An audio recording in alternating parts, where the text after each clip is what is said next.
Simple. Hey guys, DJ Andy here and welcome to my channel.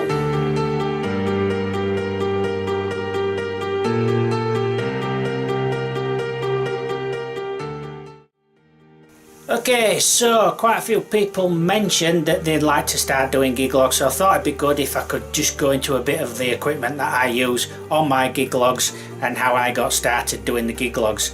A few years ago, maybe 5-6 years ago, I started watching YouTube, or started watching other DJs specifically in the United Kingdom on how they set up their equipment, how the equipment worked in sense of how it worked for them, should I say, rather than working for me. And I used to use YouTube as equipment reviewers and get ideas on lightings and setups and things like that.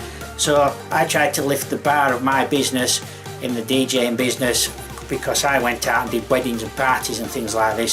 So I was basically looking at ideas to get where I am today, which is what I aspire to do. But I thought, well, you know, I'd really like to get in front of the camera and do things like that.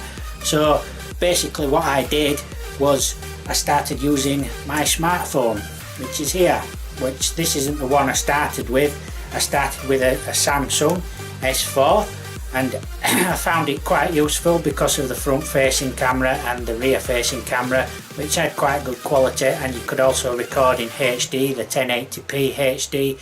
Quite a lot of digital cameras that you see, the low budget ones are only 720p, and in a lot of the compact camera cases you can't see what you're recording if you're doing like the selfie modes. So basically if you're stood like that with the camera, the screen is at that side, so the camera's at this side, you can't see what it's pointing at. So it's not quite a good idea unless you're actually using a tripod or something like this, which is like a selfie tripod, which you can attach the camera to, make sure it's pointing in the right direction, and you can basically stand in the shot and hope that it's taking a decent video.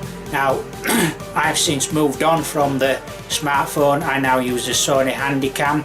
I will put the details down below so you can see the exact specifications and the model number of what I actually. It's 5.1 surround sound, which is one of the things I went for on this camera, because I figured if it's 5.1 surround sound, then the microphones on it are going to be good and they are going to work. It also had the Carl Zeiss lens on it, which are very good.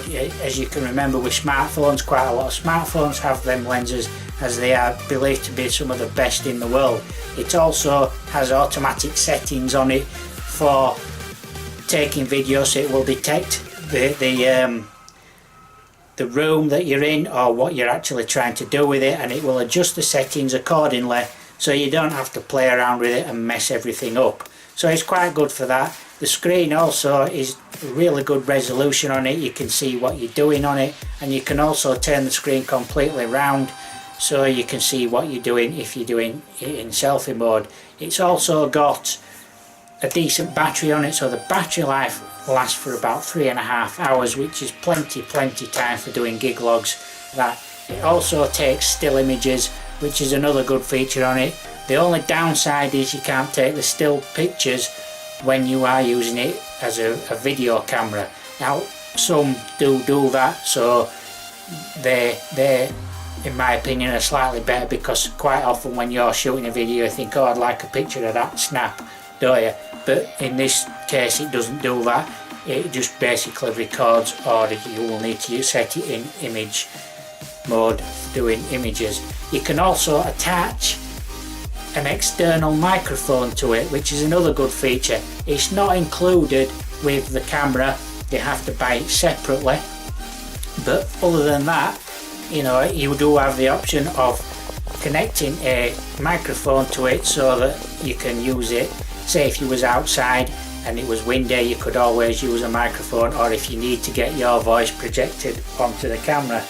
So yeah, it's been a very good camera. Like I say, I'll put the specifications down in below so that you can read them, and hopefully this video's worked and this new software that I'm using has projected the camera over to that side, as you can see, because I'm actually using the camera now. So it'd be a bit difficult for me to actually show you what it's doing when I'm using it. So yeah, I hope you enjoyed the video. Don't forget to check out the gig log this week. We'll be doing a party. I think it's a fundraiser that I'm doing this weekend, and we're doing an 80s theme thing, so we should get some footage in for that, and I'll show you obviously the buildings and everything, and put a bit of the equipment in.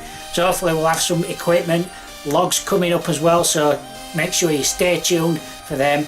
And so yeah, don't forget to like and subscribe to the video, and tell your friends, why not? Just share the video, send it on, send it around the world, who cares what you do with it. So yeah, hope you enjoyed it, and I'll check in with you guys later.